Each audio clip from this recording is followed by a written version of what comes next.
Le paracétamol, ce danger silencieux que tout le monde ignore. Le paracétamol, on en a tous déjà pris. Un comprimé quand on a mal à la tête, un sirop pour faire tomber la fièvre, c'est un peu le réflexe sûr dans beaucoup de foyers. Mais si je vous disais qu'il n'est peut-être pas aussi inoffensif qu'on le pense? Depuis longtemps, ce médicament est apprécié parce qu'il soulage efficacement la douleur et la fièvre, un peu comme l'aspirine, mais sans agresser l'estomac. C'est pour ça qu'on le donne facilement aux enfants, aux femmes enceintes, et même en cas de maladie virale comme la dengue. Jusque-là, tout va bien. Mais derrière cette image rassurante, il y a un mécanisme moins connu qui mérite qu'on s'y attarde.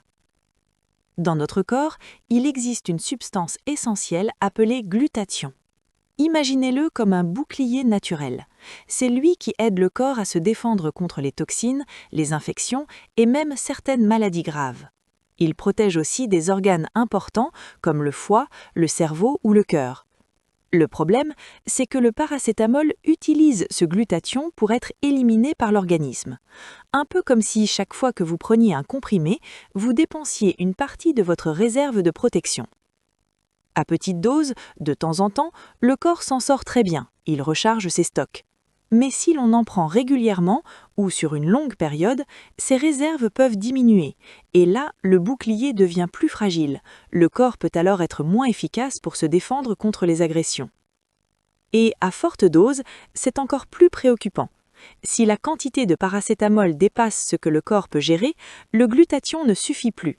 Résultat, des substances toxiques s'accumulent et attaquent directement le foie.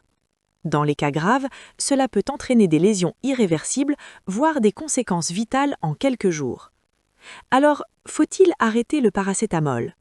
Pas du tout. C'est un médicament utile et efficace, à condition de bien l'utiliser. La clé, c'est le dosage et la durée. Respecter les quantités recommandées, éviter l'automédication prolongée et ne pas multiplier les prises par précaution.